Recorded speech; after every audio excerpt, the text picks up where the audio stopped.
Double kill. Defeat.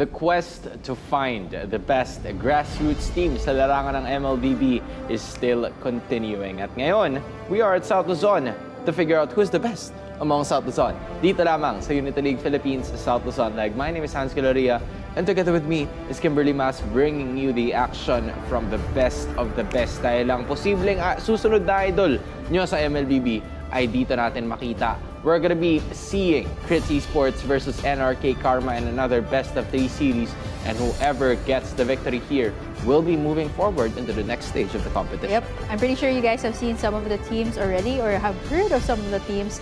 At syempre dito na lang sila makikita. Again, it's a best out of 3 for this series. Again, we'll be able to take in 2 games. We'll be able to take in the series and move forward. South Luzon leg pa lang tayo, Hans, pero ang dami na natin nakikita. So get a lot of your MLBB goodness dito.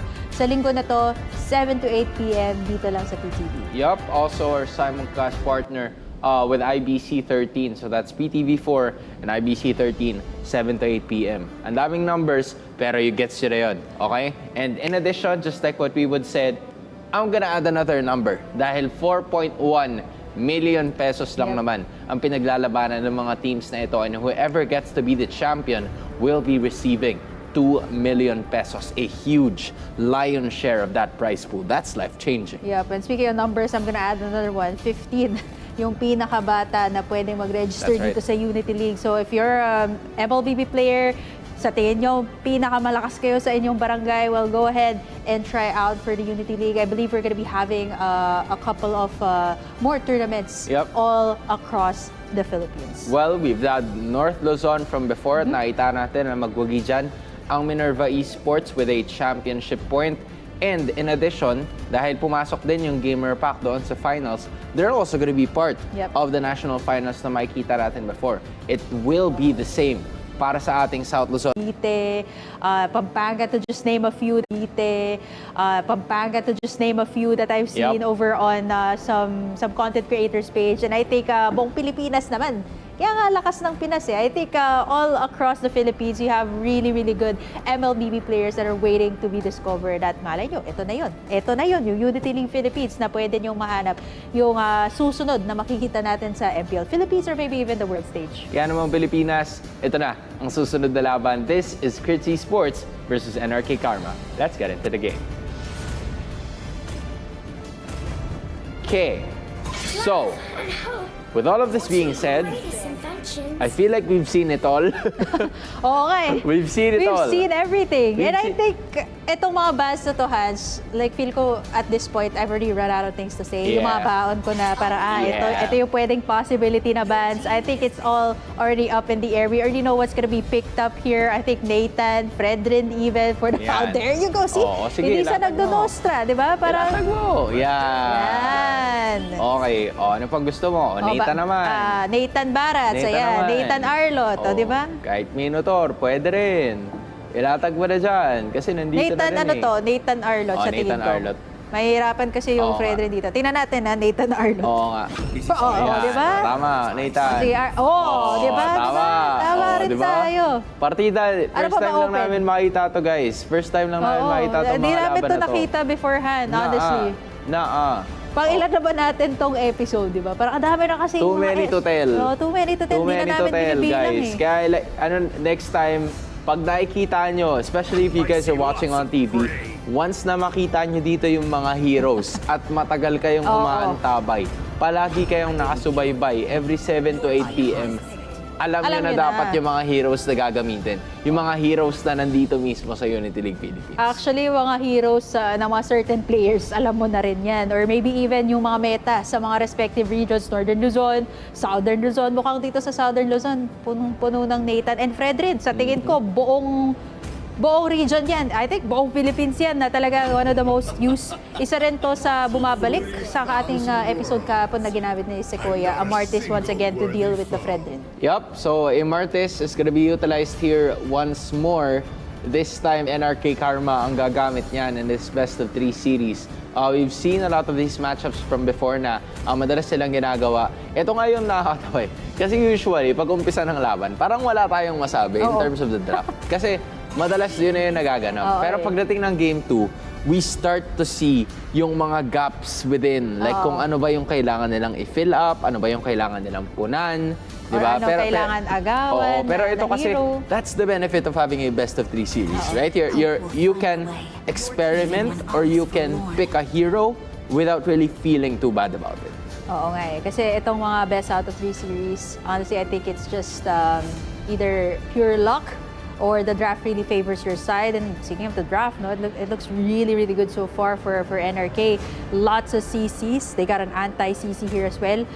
For the side of Crit Esports naman, no, siguro they're saving it up for their last 2 picks, which is about to happen right now. They need a center tank or perhaps someone to sustain the sides. Barats na nakita rin natin kapon, used twice by Saint. Oo, nakakarami ang kupunan ng ng ating winner yesterday, which is none other than Lolo Gaming dun sa panalo na yon. But this is something. Uy, this is new Okay. Ito bago to. Okay. Oh, pwede rin. Why not? Oo. Why not? O, sige nga. Sige nga. Oh, yeah. Yan. Okay. Something new to spice up. Actually, may hindi pala ako na-realize. Ano yun? Hindi nag-ban yung kupunan ng NRK Karma. I think they missed it. Masyadong na-excite yata. Na-excite Ito na. yata sila. Ito na. Hindi na natin kailangan. Hindi na tayo magbaban. Feel ko may plan na kasi sila eh. Parang busy sila hanapin yung hero na yun, di ba? Ang daming hero sa MLBB. 115. Ay! Huwag niyo naman ako yung ganyan. Huwag naman ganun. Muntikan na. Huwag naman ganun.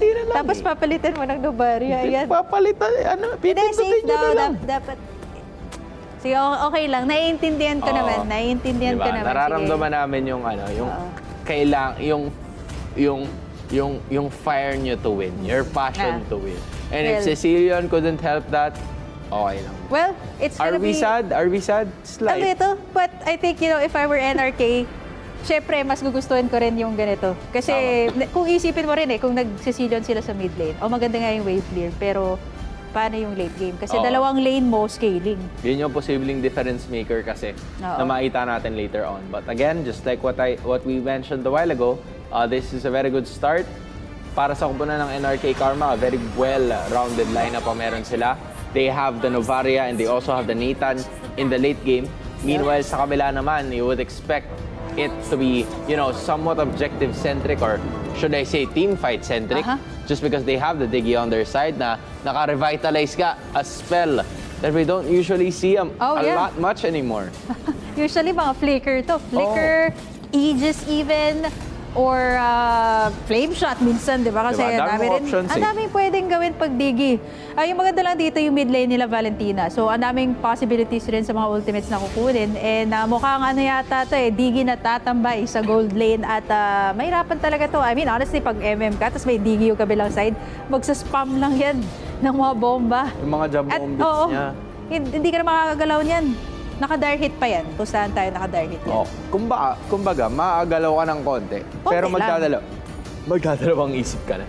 Like, hindi mo na alam kung tama ba dapat na gumalaw ako, tama ba dapat na nandito lang ako. Yan, parang ganyan. Diba, mapupwersa ang gumalaw, boom! Tapos ayun na.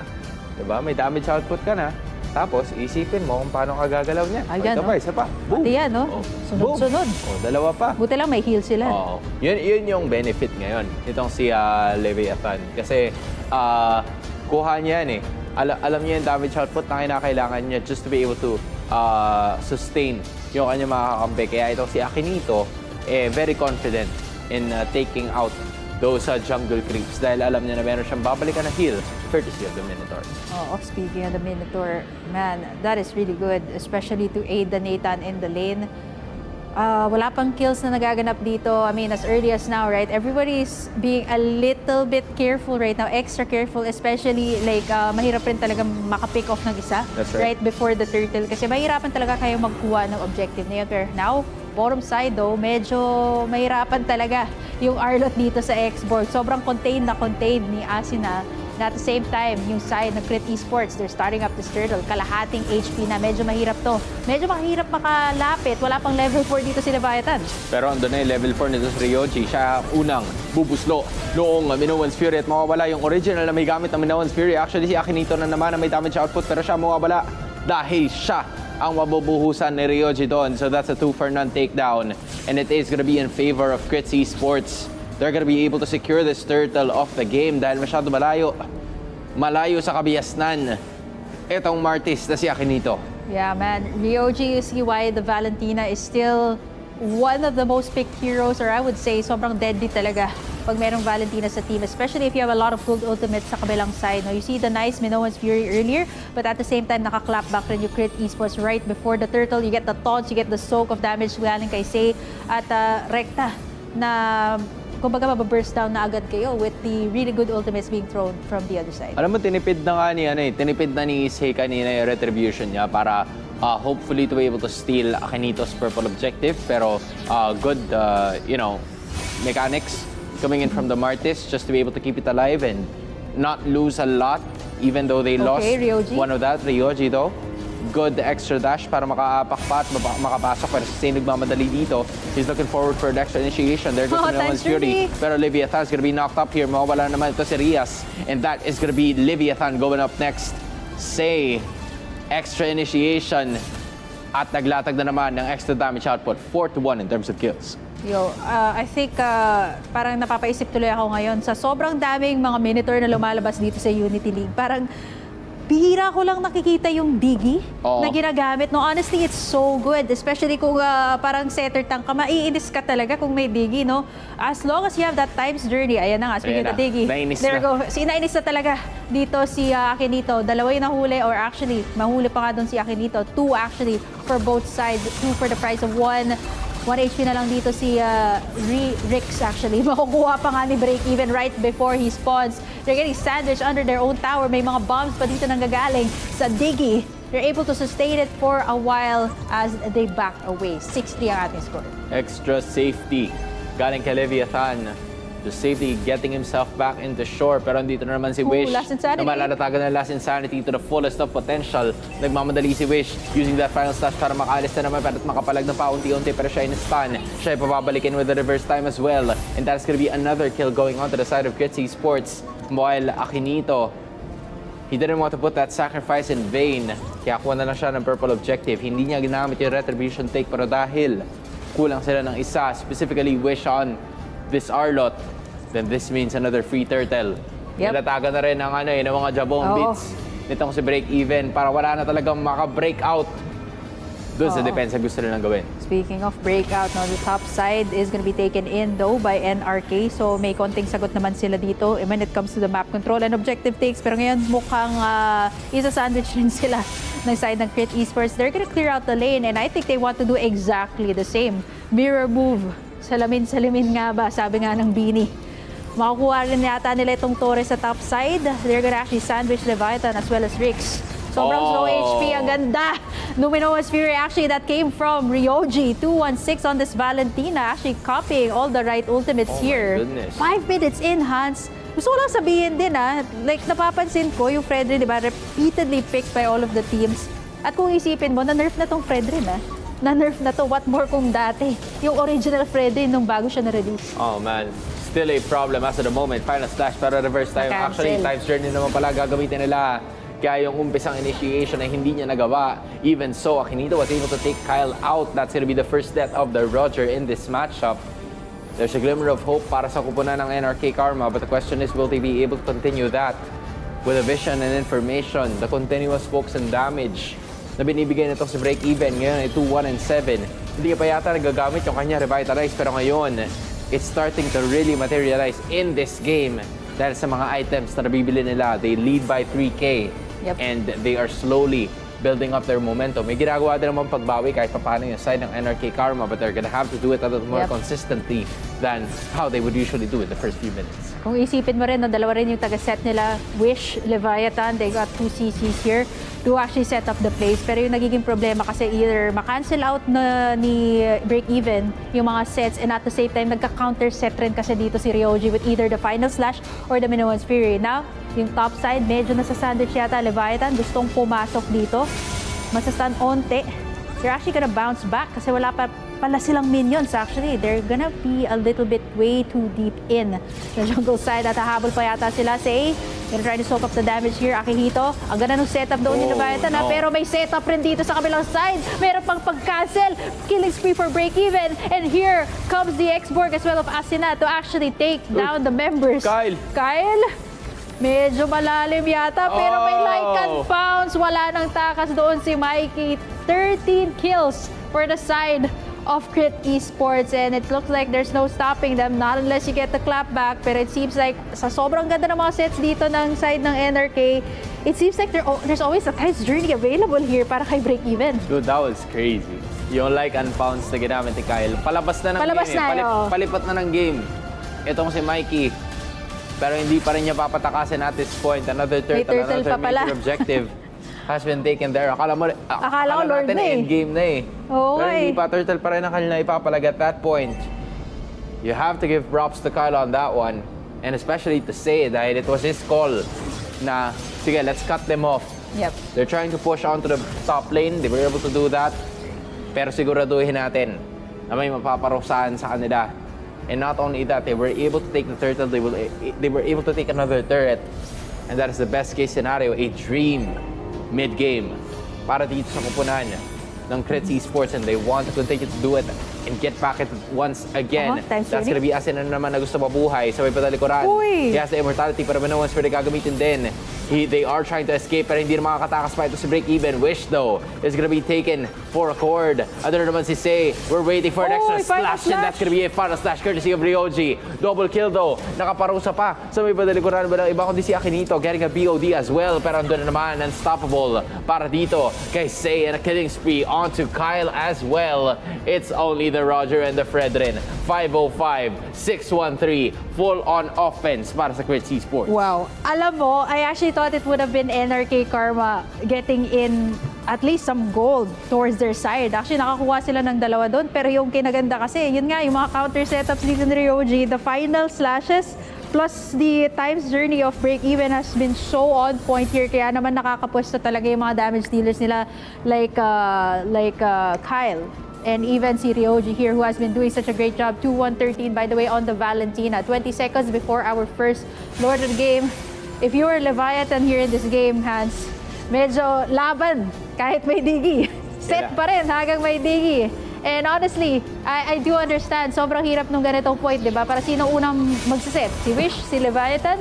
But at this point, right, like 16 kills, 33K para sa side ng Crit Esports. They're really using this to their advantage. Yup, and the advantage is now onto this Lord. Makikita sila na Mikey will be able to do something about it. Pero bantay sarado ng karamihan sa mga members. Break even caught up to that using the Revitalize para mabilisang bumalik ang kanyang buhay.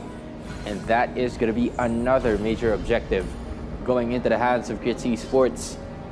They would like to do something about it, NRK Karma, pero medyo nahihirapan sila in this situation given that there's just a lot of things they have to worry about as the Lord is marching on.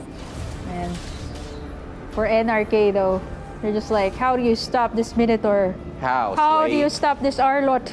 It's all because of the Diggy. And honestly, sobrang ganda ng pagkalatag dito ni Break-Even. Always on point with the times journey. And also props as well to Ryoji once again na kinuha yung, not the final slash this time, but the Minion's Fury. This should be enough to actually go for the counter setups. Second tier has been taken down here by the side of Crit Esports. Meron silang solid frontline here. Man, this is tough for the side of NRK. They have to wait out yung skills nila. Leviathan, naghahanap ng setup dito. Ayan na nga, Times Journey as well to cancel it all out. They have played it. Oh dear. Akito is going to be the next one to fall. You got Wish as well. Mapapaatras na lang din. Walang casualties sa side ng Crit Esports, and they have defended so well here para sa side ng NRK.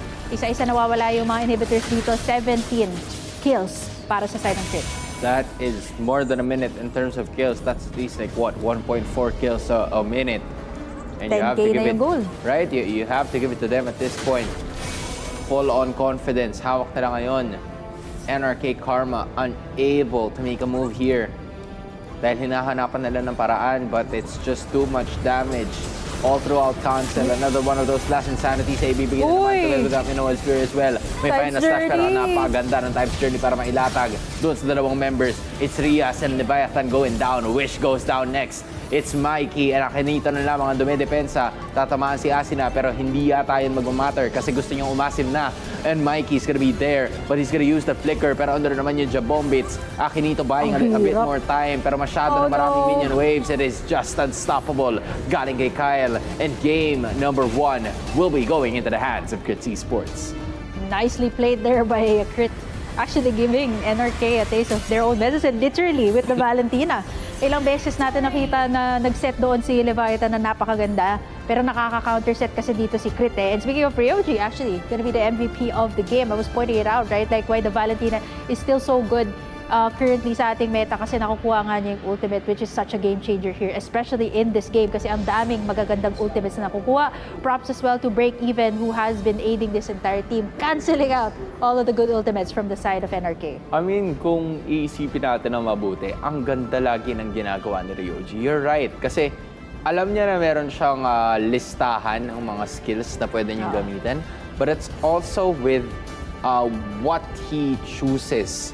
Kung ano yung dapat niyang gamitin. Bigla siya pipindot ng Final Slash and then all of a sudden, a Final Slash is gonna be there. Pipindot siya ng Minoan's Fury tapos siya mismo yung mag-uumpisa ng laban. Not only his mastery with setting up his place or setting up place para sa kanya mga kampe to be able to operate, but it's also with the use of those heroes na, okay, baka nag-Minotaur to dati, baka nag-Arlot to dati. Kasi being a Valentina, you also have to be very precise with the skills that you're using. Hindi lang pwede yung basta, okay, Minoan's Fury, o sige, magsiset ako. Kasi kailangan mo rin maintindihan, Valentina is a very squishy hero. Yep. So hindi mo basta-basta pwedeng ilatag lang yung damage output pag gusto mo or whenever you want to. Para available si pindutin natin. I feel like parang multi-role to si Ryoji. Siya rin pala yung nag-Paramis last time na ang ganda talaga ng team fights ng Crit kay Ryoji. Like there's so many different tempos that they have for the entire team. And that's exactly what we saw here on out. Let's see if Crit Esports will be able to get the sweep or NRK Karma gets a reverse sweep of their own sa pagbabalik ng Unity League Philippines South Sunday.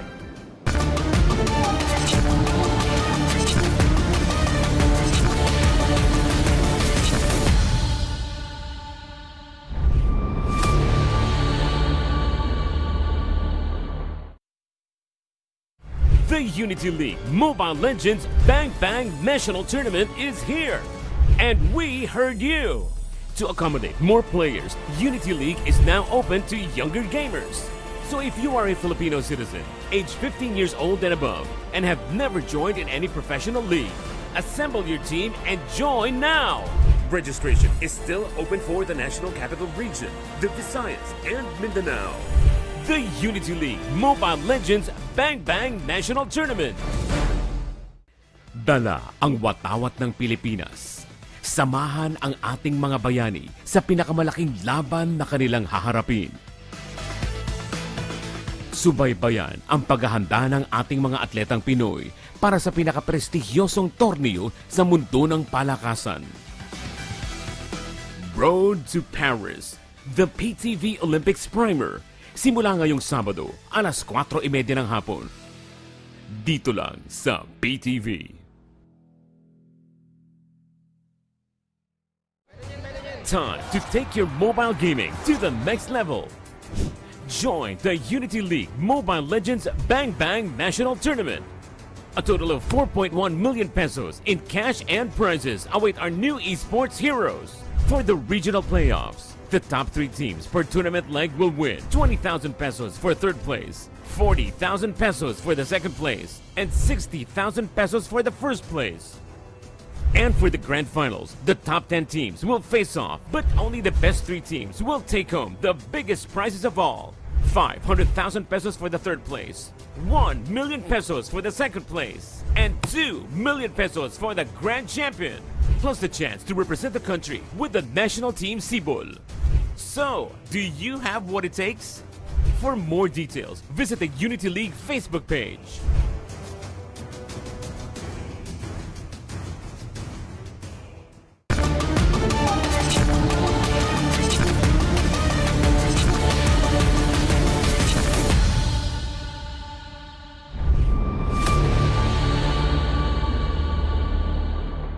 Back to the ball game we go. You are still watching Unity League Philippines South Luzon leg. My name is Hans Gallery and together with me is Kimberly Mas to bring you the action. At nakita natin yung action just a few moments ago because Grits Esports is now at match point kontra sa NRK Karma, and it was a very clean game coming in from Grits. Actually, so many good plays, or I would say like stolen setup plays there by Ryoji's Valentina sa ating game number 1, which was actually a very big factor para sa kanilang team fight capabilities. But NRK Karma, they have really good CC there. Tingnan natin if they will adjust their lineup here for this next game, or maybe if they wanna pull off that kind of lineup na maraming CC, baka pwede nilang tanggalin yung Valentina or maybe consider banning the Diggy. Yeah, honestly, yun nga yung isa sa mga naging X factors in that game number 1. That Diggy really was, masterful na hinawakan itong si Break Even right from the start. Kasi you're right, a lot of, today's meta heroes are really picking up on that Minotaur. Pero with that Diggy, it seems to be nullified immediately at parang wala siyang magawa. Parang walang magawa yung Minotaur other than to just heal continuously, and we both know that's not the main objective of the Minotaur being there. It's actually to set up the place, and honestly, like pag-iisipin mo kung katapat mo yung Diggy, any kind of center attack would not like that. Pati yung mga voice lines ni Diggy kung nagagamit mo yun, di ba? It's so annoying, like parang itinataunt ka pa niya. And honestly, that's really what cancels out all of the goals. Like, pwede pa siyang mag-kill. Actually, nakita nga natin siya mag-kill doon sa game number 1 kahit nasa egg form siya. So that's how annoying it is. I mean, I understand why Coach Ducky doesn't like it right now. Yeah. Okay, props Coach Ducky. Sorry that, the Diggy's slowly getting back into shape. Pero I'm sure that you'll figure it out very soon. Just like NRK Karma hopes that they'll figure something out to be able to get the reverse sweep going, or Grits Esports possibly taking it all the way. Rekta na tayo sa ating game number 2.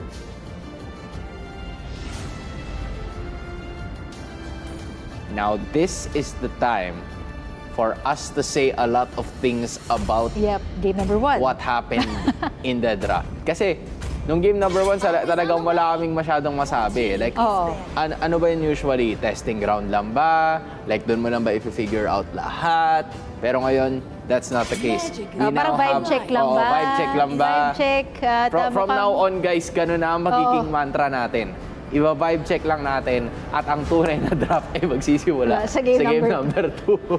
Totoo yan eh. Kasi hindi mo rin naman alam, di ba? Para, ganito pala maglaro yung kabalang team. Actually, ginamit to ng NRK. Pero considering how good Ryoji played that Valentina, getting up the final slashes ilag earlier. Ilag na. Yeah, mahirap na rin na mabigay ito. I think it's the same bands. Looking at this, Fredrin, Nathan. Usually yun lang naman yung nauuna dito. Or I don't even know at this point, right? Like, I mean, there's so many things to pick up here. I'd take the Fredrin. Yeah, that's the benefit of just a 3-band setup dito para sa pares na teams. Napakarami na mga options mo. Napakarami ng posible mong piliin. You can either have a Fredrin or a Barats, but of course, number 1. Number 1 talaga. Sa kahit saang, kumbaga pag nagtanong ka ng 100 people or 100,000 people kung ano sa tingin nila ang first pick, Fredrin talaga, as in walang lusot. Pero ngayon, Break Even, mukhang susubok siya ng panibagong alas dito. Kanina nagdigi siya. Ngayon, let's test out the Roger this time. Actually, let's test out the Florin this time together with Kyle's Roger na nakita natin na ginamit niya nung game number 1 na talaga naman. Yun lang yun, na talaga naman. Yun na yun. Let's just keep it at that. Let's just keep it at alam nyo na yun. If you know, you know. Honestly, nagulat rin ako na pinili pa rin nila yung Roger. I thought they would have gone for the Nathan. Kasi if you think about it, yung Roger, syempre, tingnan mo naman yung pick dito. Nag-side ng NRK. Ito yung mga ayaw ng Roger. Medyo mahirapan ka talaga mag-like and pause dito. So either like you go for the basic attacks Now, here's the question. Kanina, Fredrin, nasa side ng Crit Esports. Let's see what kind of jungler they will go for. Maybe Barats here? Yun lang naman talaga yung nagtatango eh. Fredrin, Barats, and Mortis. I think the reason behind Kyle picking up the Roger consistently, one, dahil dun sa flexible factor. You're right, the Barats was picked up. The flexi part, kasi pwede mo siyang i-flex towards the jungle or the gold lane to, keep NRK Karma guessing kung ano ba yung magiging jungler nyo. So, with that, hindi sila magiging sigurado kung ano ba yung kanila magiging final ban. Will it be on the jungler side? Will it be on the gold lane side? Pero mukhang sinagot na tayo ng kupunan ng Crit Esports because they banned out the Nathan, which only means one thing. It is highly likely that the Roger will be going into the gold lane position at napakaganda rin nung ban ng Valentina. I mean, to be honest, respect, I would say that it's okay kasi hindi pa natin nakikita yung setup heroes nila. Yes, you have the Eternal Guardian. Yes, you have the Last Insanity. Pero hindi pa tayo sigurado kung ano ba yung magiging setup heroes ng NRK.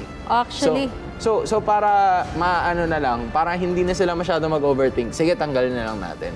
Oo, kasi si Ryoji gagamit yan, mag-overthink na kayo ng malala. Yeah. Kasi ang hirap talaga. And speaking of the mahirap rin talaga for Crit.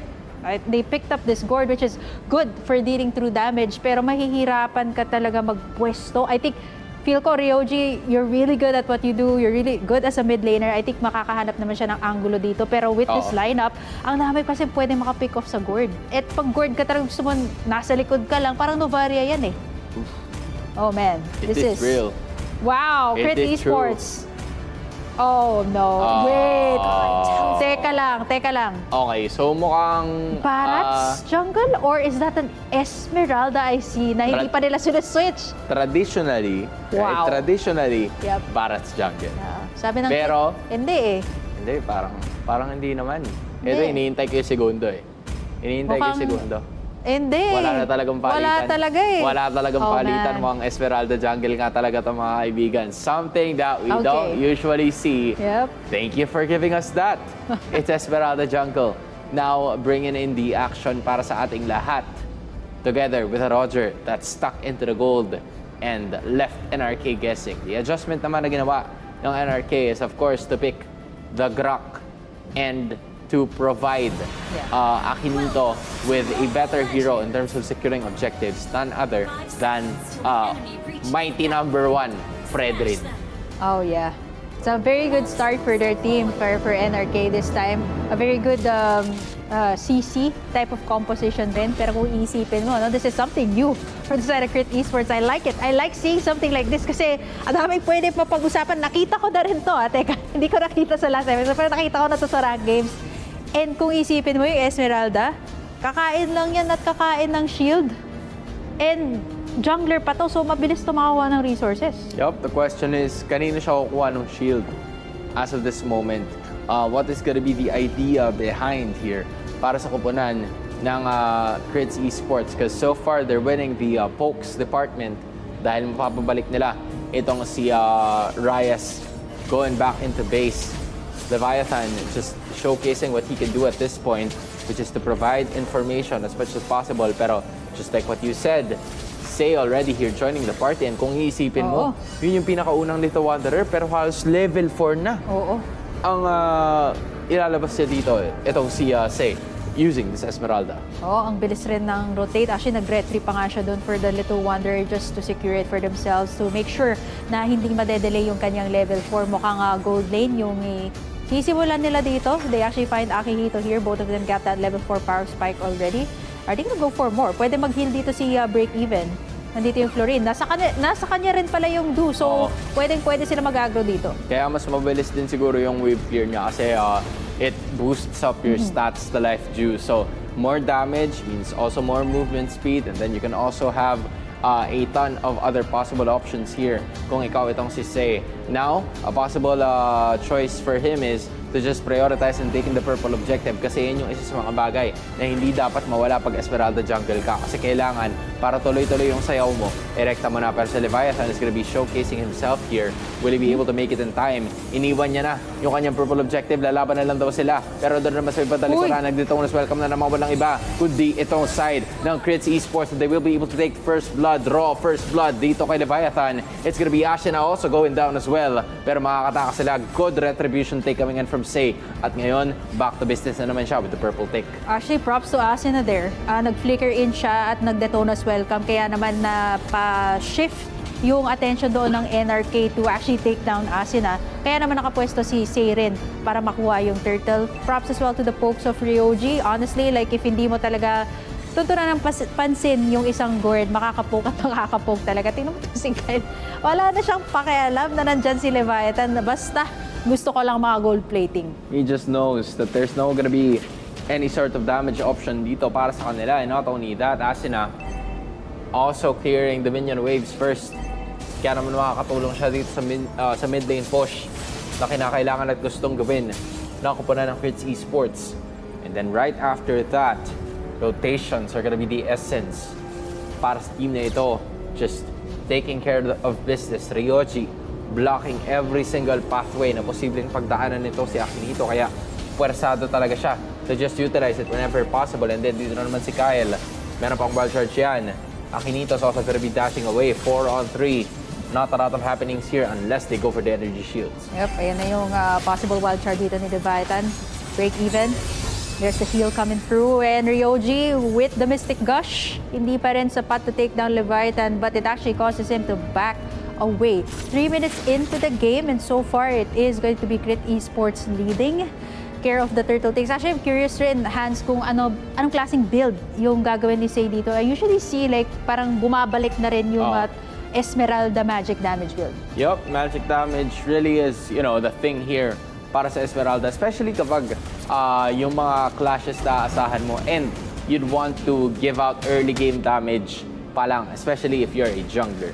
So, yun yung posible nating makita. We're gonna be checking on that in just a bit, but for now, it's the turtle na pinaglalabanan naman. 3-on-3, make it a 4-on-3, make it a 5-on-3 in favor of the side of NRK Karma. Would they be able to do something about it? Turtle, labas 75, Flicker. Gagamitin na nito si Ashina.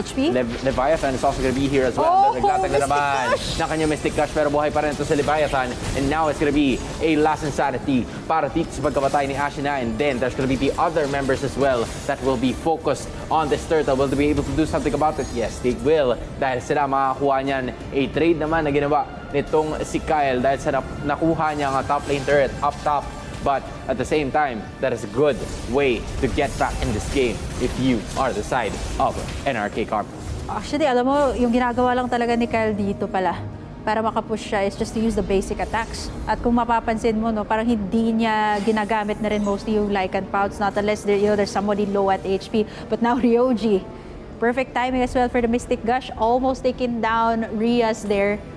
Wala lang siyang Purify, that would have been at least a kill. Pero if you look at it, there's a very low kill score here. It's mostly about the objective takes. At kung mapapansin mo, kung hindi na rin makakontest sa turtle dito yung crit, mukhang advance na lang din nila si Kyle to get the towers. Yeah, not only that, dahil dun sa pag-advance na ginagawa nila, it is now starting to be a problem. Stun itong si Kyle. Pero makakatakas pa rin naman siya at some point in time. Kyle just wanting to break that turret down, pero hindi pa nila magagawa yan. They're gonna be needing an extra wave, and they're gonna cut the opposing wave para makuha nila yung torre na yan. And they're not even gonna do, a sight check at it. Dahil alam nila na babagsak na yan right away. Also take note of the levels na meron yung kanilang mga gold laners. Kyle already at level 8, Rias already at levels, or only at level 7.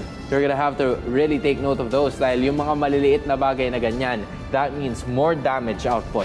Mas mabilis na cooldown for Kyle here na ngayon nararanasan na ng iba sa mga members. No Mystic Gush just yet, pero wala pa rin yung last insanity. Both of the teams will slowly fall back at yung wild charge hindi tatama. At doon naman pala, a slight error causes a mishap para sa side ng NRK Karma. Say's gonna be joining the party as well. Yung last insanity in the pop-off pa. Oh no, this is not looking good para sa side ng NRK Karma. Grabe rin yung magpagka-pressure dito ng crit, no? Parang okay lang din sa kanila. Even actually, I think Kyle, parang napapansin ko rin na talagang hindi siya takot na lumapit dito. And at the same time, they really want to take this mid turret while all of that is happening. Say, chillin' like a villain. They're actually just taking in the turtle without any contest at all. Dito na yung Blazing Duet. Kuha ni Say yung turtle. Asina going in for the Detona's welcome, soaking up all of the damage. Pero mukhang mahuhuli siya dito. Rias is gonna get the last laugh there. 3-2 ang ating score. 21K, of course, still in favor of Crit Esports with all the turtles that they've taken. I mean, kamunti ka na yun. Oh, yung ganda! Pero dyan naman yung Mystic Gush at doon matutuluyan. Walang iba kundi si Leviathan. It's gonna be a 1-for-1 trade. Akinito gonna be able to take that orange objective, pero hindi niya na-take yun ang madalian dahil talaga nag-illusion siya. And damage output na meron naman itong side ng Crit Esports. Break even on the left side. Will they be able to do something about it? There is the BMI palayo as Kyle and Ryoji heavily focusing on bringing and breaking this turret down. Not successful in doing that just yet. Pero alam nila na wala sila minion waves and they have the lead anyway, so they will return. Honestly, gusto ko lang sabihin, like, huge props to Ryoji here. It's so difficult to pull this off, especially like what I said, ang daming pwede makapick off sa'yo. There comes the global heal coming out from Florian, Blazing Duet. Kyle getting caught in the middle of it all. Rias, unti-unti nakakakuha ng kill dito. 1-0-2. Slowly clapping back. At kung kanina nakikita natin, the gold lead was actually like 4-5K. Right now, it's kind of shrinking in to at least like a 2K or 3K lead na nakukuha dito ng NRK. So they have to kind of watch out for those little tiny overextensions na ginagawa nila. Even though with the Florin, they can get punished here by the Claude. Much needed yung extra minion wave na nakuha nitong si Rias kasi so far as we still see it, level 11 pa rin itong si Kyle, level 9 si Rias. So he will be taking anything that he can get at this point dahil medyo nagutom siya. Wala na gaano yung mga turrets na natitira sa kanila kaya wala siya gaanong confidence to just go to the turrets and break them down as much as possible kasi baka mag-gank siya or baka mayari siya in some situations. And if you are Rias, medyo kailangan mo talaga magmatatang eh. Go beyond your boundaries. Just make sure that you will be able to take a bit more of those minion waves dahil ngayon ay malayo ka sa team fight and Crit Esports are just right there. Pupuruhan na nila ng todo para mapunta sa kanila yung pinakaunang nerd na laban na to. Okay. First Lord goes to their side. Actually, akala ko 10 minutes in na. So sobrang linis nung mga laban natin. 9 minutes in lang pala. And that's gonna be the first, not the Luminous Lord, pero tuloy-tuloy kasi yung push dito ng Crit Esports. And at the same time, kung mapapansin mo rin, no, mas matapang rin talaga sila. And there goes the heal. Si Ryoji yung mahuhuli doon. Flicker out for his side, but the gorgeous barrier is there. Last Insanity to get in the final pick-off. Like what I said, medyo mahirap talaga pag Gord, no? If you got no flickers anymore, it's not gonna be easy to escape. You do have a good amount of damage, but that's way too early engaged para sa side ng Crit. Like this position, and mukhang itutuloy pa nila tong turret take. I mean, that's a good pick-off na nanggaling sa side ng NRK Karma. They caught Ryoji sleeping onto that purple buff pit. Kaya naman mas mapapatagal pa nila yung laban na to. Not gonna be utilizing that Lord just yet. Na ngayon ay nagmamarcha sa bad ng ibaba. Ryoji is trying to catch up to the action as well. Kyle right over there. Lalatag yung Ichiboy. Andun na rin yung Guardian's Barrier. But uy, Detona's welcome. And it flicker. Welcome na atpag na Raman para doon sa Wild Charge as well. Pero mukhang papalagin sila dito. They will be able to do something about it. Andyan na rin si Ryoji. Maglalatag na naman ang bola. Will be able to do something about it. Andyan na yung Mystic Gush. Hindi tatama yung Falling Star Moon. And they will be able to defend. Magandang depensa ang ginawa dito ng kupunan ng NRK Karma. And they have the pieces to be able to do it. Rias also, 1-0-3 unscathed in 11 minutes. Gusto ko lang sabihin, props to both sides. Napakalinis nung laban na yun. Imagine mo, nag-taunt na. Nag-falling star muna doon si Say. Actually, I thought somebody would have gotten picked off there, pero hindi natuloy. Parang, kumbaga sabi dito ng Crit, respeto rin talaga nila na, okay, unti-unti nagkakadamage si Rias, plus si Wish na saktong-sakto yung bato ng Last Insanity na talagang sinasabi ko kanina na medyo mahirap talaga yung backlines makatakas nito, especially if you don't have any flickers. Good engage there by Asina, but they have to do more than that. Map control, nasa kanilang side pa rin ngayon, especially since the first Luminous Lord will be up in just a few seconds. This is now the time for Say to actually just, you know, ito ang pagkakataon niya para mang-gangster. Pwede Kasi na eh. sobrang kunat niya. Oo, hindi na naman tatama yun, pero tala mo yung kunat ni Say. Yung sinasabi ko sa'yo, Kim, kahit anong skill ang babato mo, gangster ka talaga. Gangster mode na. Pwede Gangster na. mode na kasi si Akinito na naman ang mapupuruhan nila. They wanted to catch up. Mystic Ayun Cash na. Flicker. Latag kay Akinito. Leviathan is gonna be probably go up next. Pero hindi. Dahil makakaligtas pa sila. They might go for this inhibitor right here, right now. Will they be able to do it without Akinito's action here? Sage is frontlining. They will be able to do it. Pero kulang yung minion waves. Wala rin tatamaan yung Detona's welcome. Pero stun ito si Leviathan. And that's gonna be Wish as well. Trying to just zone out everybody else. Masyado sila makate. Wish, will he pop off the last insanity? Yes, he will. Mawawala na naman ito si Asina. And that's gonna be a 4-on-4 take. Actually, buhay na pala si Akinito. At magre-retreat ang kupunan ng crits. Ang ganda rin kasi ng pick-up ng X-Borg dito na nakikita natin the true damage, especially if you keep on coming near that X-Borg. At a say, one of the few people that really needs the front line for this team, especially if wala si Asina. Nasa kanya rin yung do dito, so may extra heal. Mid lane, Wish doing his very best to clear out the lane. At ngayon, Akinito versus Say here. You got the do, pero ang dami rin shields na makukuha dito. Half HP na yung Lord. It's gonna be a battle of retribution here. But they got a good backline damage. Tingnan natin, may one shot dito from Leviathan. Si Say trying to pick off the backline. He's still alive, but it's Akinito who will be focused on the Lord. He gets taken down here by Ryoji, pero mukhang itutuloy pa yata nito. Nag-crit Esports. Wala nang blazing duet from the backside. Yes, si Ryoji yung nakuha. Break even. He has the heal here, but Asina to the rescue from the backside. Oh, a double kill for him right before he gets shut down. 3 for the price of 2. Mukhang si Kyle. Sabi niya, anong clash? Wala nang clash. May minion dito sa bottom side. And we're gonna lock in the base. Yun pala yung plano. Sige, bahala kayo mag-clash dyan. Kumbaga, pag teammates tayo, Hans, bahala ka mag-clash dyan. Dude, I did not expect that either. Akala ko yun na yung clapback eh. I did not expect that at all. Ang ganda na sana nun, no? Nakikita niyo siguro yung mukha ko ngayon eh. I did not expect that at all. I am so surprised with how that turned out. A tight ball game, 8-8 ang ating score.